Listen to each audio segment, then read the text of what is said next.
Hello students, welcome to Zen Study Bangla. তো GNM ANM এর result আজকে দিয়ে দিয়েছে। তো তারপর থেকেই একের পর এক স্টুডেন্টস তোমরা মেসেজ করে যাচ্ছ যে কত র্যাঙ্ক হয়েছে এবং এই র্যাঙ্ক হিসাবে আমরা সরকারি কলেজ পাবো কিনা, যে র্যাঙ্ক তোমাদের হয়েছে। তো আজকের এই ভিডিওতে খুব ছোট্ট একটা ভিডিও হবে, সবাই প্রথম থেকে লাস্ট পর্যন্ত অবশ্যই দেখবে। তো এই ভিডিওতে তোমাদের কাট আপ এবং ওই তোমাদের যে স্কোর এসেছে সেই স্কোর হিসাবে তোমরা চান্স পাবে কিনা সেই ব্যাপারে আলোচনা করবো। তো অবশ্যই তোমরা সবাই দেখে নেবে সেই র্যাঙ্ক হিসাবে স্কোর, ঠিক আছে? স্কোর ওয়াইজ র্যাঙ্ক তোমরা দেখে নেবে অবশ্যই।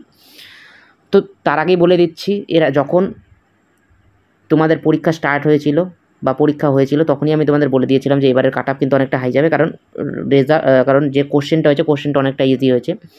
এছাড়াও কিছু কিছু জায়গায় যেটা মেন কথা, অনেকে তোমরা দুশ্চিন্তা করছো যে দুর্নীতি হয়েছে, যার কারণে কিন্তু নাম্বারটা অনেক বেড়ে গেছে। মানে এতটা এক্সপেকটেশন ছিল না, কিন্তু তার থেকেও এক্সপেকটেশনের থেকেও আমরা যেটা এক্সপেকটেশন করেছিলাম তার থেকে অনেকটা বেশি হয়েছে।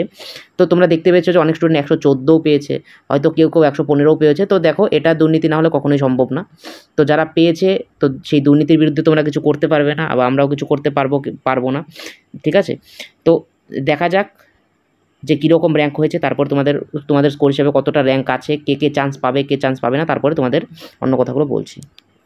তো আজকের প্রথমে তো জিএনএম যে কাট আপ, যেটা এখানে মেলদের জন্য, তো মেলদের কতটা হলে তোমরা পাবে সেটা বলে দিচ্ছি।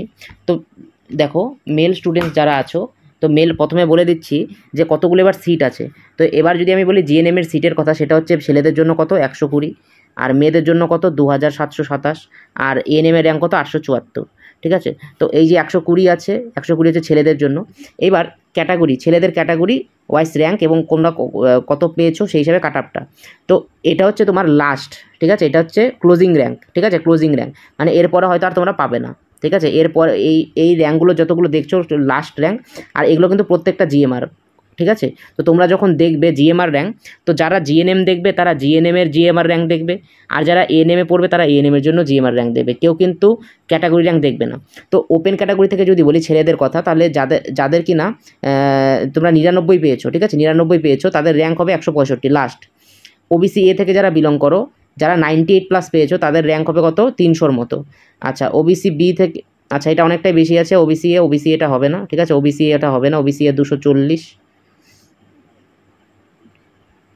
না এটা 220 হবে, ঠিক আছে? এটা 220, আর এখানে একটু ভুল আছে। আর ওবিসি বি যেটা আছে, ওবিসি বি 240, ঠিক আছে? ওবিসি বি 240 র্যাঙ্ক কি আছে, যারা 95 পাবে তাদের র্যাঙ্ক হবে কত 240 লাস্ট র্যাঙ্ক বলছি।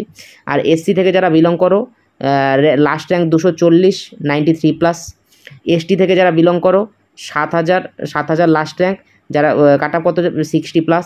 যারা ইডাব্লিউএস থেকে বিলং করো 1500 লাস্ট র্যাঙ্ক 75+। ওরফ্যান ক্যাটাগরি থেকে যারা বিলং করো 60,000 র্যাঙ্ক যাদের হয়েছে 35+ পেয়েছো, লাস্ট কাট আপ যাবে। যারা সিভিল ডিসেবিলিটি থেকে বিলং করো তারা লাস্ট র্যাঙ্ক কত 600, এবং যারা 82+ পেয়েছো, ঠিক আছে? তো তোমরা আশা করি সবাই বুঝতে পেরেছো।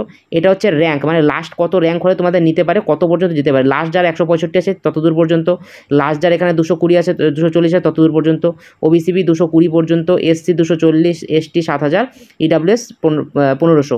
তো এখানে তোমরা কাট আপটা দেখতে পাচ্ছ যে কে কত পেলে তার কাট আপটা কত যেতে পারে। আচ্ছা, নেক্সট যদি বলি, নেক্সট হচ্ছে ফিমেল ক্যান্ডিডেটদের জন্য। তো ফিমেল ক্যান্ডিডেটদের জন্য যারা ওপেন ক্যাটাগরি বা ইউআর বা জেনারেল ক্যাটাগরি থেকে বিলং করো, লাস্ট র্যাঙ্ক কত 3500, লাস্ট কাট আপ কত তোমার 67+, ঠিক আছে? 67+ যে পেয়েছো সে ধরে নাও তোমরা সেফ জোনে আছো। দেখো, এটা পুরোটাই এক্সপেকটেশন করে বলা হচ্ছে, সব কিছু অ্যানালাইসিস করে তারপরেই তোমাদের বলা হচ্ছে, এমনি বলা হচ্ছে না, ঠিক আছে? তা আবারও তাও বলে দিচ্ছি, এটা কিন্তু এক্সপেক্টেড, এটাই যে ফাইনাল যাবে এটা কোনো ব্যাপার না, এটা কোনো কথা না। ওবিসি বি থেকে যারা বিলং করো ফিমেল ক্যাটাগরি 3600, লাস্ট র্যাঙ্ক কাট আপ হচ্ছে 65.5+। ওবিসি এ থেকে যারা বিলং করো 5060 র্যাঙ্ক যাদের লাস্ট হয়েছে, কাট আপ হচ্ছে 64+। এসসি থেকে যারা বিলং করো লাস্ট 6700 যাদের র্যাঙ্ক হয়েছে, কাট আপ হচ্ছে 61+। এসটি ক্যাটাগরি থেকে যারা বিলং করো 19500 র্যাঙ্ক, এটা হচ্ছে কত 52+। ইডাব্লিউএস থেকে যারা বিলং করো 9500, কাট আপ হচ্ছে 56.5+। ওরফ্যান ক্যাটাগরি থেকে যারা বিলং করো 64000, কাট আপ কত 26+। সিভিল ডিসোবিডিয়েন্স থেকে যারা বিলং করো 5000 লাস্ট র্যাঙ্ক, আর নাম্বার হচ্ছে 63+। এগুলো কিন্তু প্রত্যেকটাই কিন্তু তোমাদের বলছি জিএমআর র্যাঙ্ক। তো তোমরা যে ক্যাটাগরি থেকে বিলং করো না কেন, অবশ্যই তোমরা তোমাদের স্কোরটা এখান থেকে দেখে নেবে, স্কোর এবং র্যাঙ্ক হিসাবে দেখে নেবে। এই স্কোর এবং র্যাঙ্ক পেলে তোমরা সরকারি কলেজ পেয়ে যাবে। এছাড়াও তোমাদের যদি আরও কোনো ডাউট থাকে অবশ্যই তোমরা কমেন্ট সেকশন করে জানাবে। এরপরে কি বিষয়ে ভিডিও নিয়ে আসলে তোমাদের সুবিধা হবে। অবশ্যই তোমরা জানাও কোন টপিকে ভিডিও নিয়ে আসবো তোমাদের জন্য, সেটা জানাও। আচ্ছা, কাউন্সিলিংগুলো যে যতই পাও না কেন, আমি আবারও বলছি কাউন্সিলিংগুলো সবাই ভালো মতো করবে। এই যে তোমাদের র্যাঙ্কগুলো বললাম, এই র্যাঙ্কের বাইরেও যদি কেউ থাকো তাহলেও সবাই তোমরা কী করবে, কাউন্সিলিংগুলো ভালো করে করবে। ফার্স্ট, সেকেন্ড, থার্ড কাউন্সিলিং হয়, সেই কাউন্সিলিংগুলো করবে, লাস্ট পর্যন্ত পেতেও পারো, ঠিক আছে? লাস্ট পর্যন্ত পেতেও পারো, এটাই তোমাদের বলবো। আর যা হয়েছে, অনেকে পড়াশোনা করেও সেই তোমাদের যে আকাঙ্ক্ষা, সেই আকাঙ্ক্ষিত তোমরা র্যাঙ্ক পাওনি বা অনেকটাই হাই কাট আপ গিয়েছে। তো যার জন্য তোমাদের এখানে মন খারাপ করে লাভ নেই, কারণ কিছু কিছু দুর্নীতি হয়েছে যেসব এরিয়াতে, সেই সব এরিয়াতে নাম্বার অটোমেটিক্যালি বেড়ে গেছে, তোমরা বুঝতেই পারছো। এবার দেখো সরকার কি চাচ্ছে না চাচ্ছে, সরকার অ্যাকচুয়ালি চাচ্ছে যে তোমরা বেশি করে এখানে কী করো, প্রোটেস্ট করো, কেস করে দাও। এবার যখনই তোমরা কেস করবে তখন কী হবে, তোমরা যদি এখানে কেস করে দাও, তো কেস করলে আলটিমেটলি কী হবে, কেস করলে তো এটা ধামাচাপা হয়ে যাবে, বন্ধ হয়ে যাবে, তাহলে নিয়োগ হবে না, আলটিমেটলি কি তোমাদেরই অসুবিধা হবে। সরকার চাচ্ছে যে এখানে তোমরা বেশি করে কেস করো, কেস করলেই তো কী হবে, কেস করলেই এটা বন্ধ হয়ে যাবে, তাই না? রিক্রুটমেন্ট বন্ধ হবে, তো লসটা আলটিমেটলি কার হচ্ছে, লসটা আলটিমেটলি স্টুডেন্টসদেরই হচ্ছে, তোমাদেরই হচ্ছে।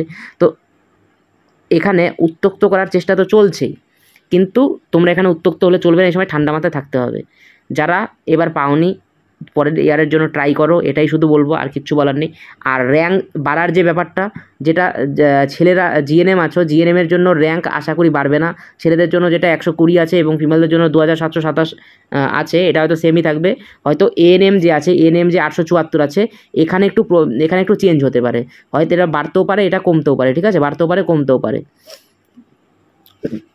তো অবশ্যই কারো যদি আরও কোনো সমস্যা থাকে তোমরা অবশ্যই কমেন্ট সেকশনে জানাবে। আর নেক্সট টপিক কী নিয়ে আসবো এটার উপরে ভিডিও তোমরা ডিসাইড করে আমাদের কমেন্ট সেকশনে জানাবে, ঠিক আছে? তো আজকের মতো এখানেই, নেক্সট আর পরবর্তী ভিডিওতে সবার সাথে দেখা হবে। ততক্ষণ সবাই খুব ভালো থাকবে এবং ভালো মতো পড়াশোনা করবে। Thank you, good night.